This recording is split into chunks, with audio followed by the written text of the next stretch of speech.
સુરતના કતારગામ વિસ્તારમાં આમ આદમી પાર્ટી દ્વારા ધારાસભ્ય ચેતરભાઈ વસાવાના સમર્થનમાં વિશાળ સપોર્ટ માર્ચ યોજાઈ હતી। ચેતરભાઈ વસાવાને રાજકીય ષડયંત્રનો ભોગ બનાવવામાં આવ્યા હોવાના આક્ષેપ સાથે કાર્યકર્તાઓએ ન્યાય અને લોકશાહી માટે અવાજ ઉઠાવ્યો। જોઈએ આ અહેવાલમાં। આજરોજ સુરતના 166 કતારગામ વિસ્તારમાં આમ આદમી પાર્ટી દ્વારા ધારાસભ્ય ચેતરભાઈ વસાવાના સમર્થનમાં વિશાળ સપોર્ટ માર્ચ આયોજન કરવામાં આવ્યું હતું। આ માર્ચમાં મોટી સંખ્યામાં પાર્ટીના હોદ્દેદારો, કાર્યકર્તાઓ અને સમર્થકો જોડાયા હતા। કાર્યક્રમ દરમિયાન ચેતરભાઈ વસાવાના સમર્થનમાં જોરદાર સૂત્રોચ્ચારો કરવામાં આવ્યા હતા અને લોકશાહી તેમજ ન્યાય માટે અવાજ ઉઠાવવામાં આવ્યો હતો।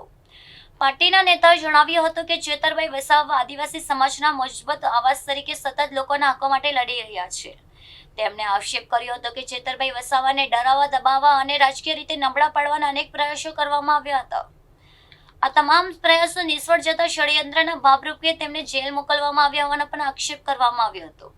માર્ચ દરમિયાન કાર્યકર્તાએ બેનર અને પ્લે કાર્ડ સાથે પોતાનો વિરોધ વ્યક્ત કર્યો હતો। નેતાએ જણાવ્યું હતું કે સત્ય અને ન્યાયની આ લડાઈમાં સમગ્ર કાર્યકર્તા પરિવાર ચેતરભાઈ વસાવાની સાથે મજબૂતીથી ઊભો છે। સમર્થકોએ એકજૂટતાનો સંદેશ આપતા અંત સુધી સંઘર્ષ ચાલુ રાખવાનો સંકલ્પ વ્યક્ત કર્યો હતો। આ પ્રસંગે વિવિધ આગેવાનોએ કાર્યકર્તાઓને સંબોધિત કરી સંગઠિત રહી લોકશાહી મૂલ્યોની રક્ષા માટે સતત પ્રયત્નશીલ રહેવા અપીલ કરી હતી।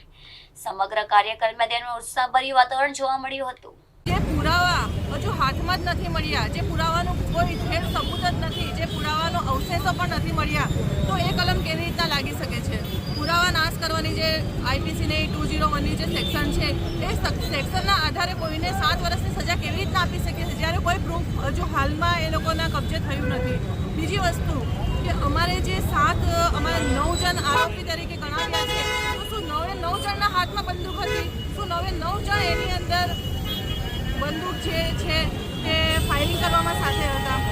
પરિવારના તમામ સભ્યો તો ઘરમાં જ રહેવાના હોય અને ઘરમાં રહેવાવાળાને 25A ની જે કલમ લાગી છે એ તમામ પુરાવા જે તરીકે કોર્ટની અંદર સાબિત થયા છે એ પુરાવાના અંતરે પણ તર્ક વિતરણ કરવામાં આવે, જે તથ્યો છે એ તથ્યોના ઉપર વિચારણા કરવામાં આવે।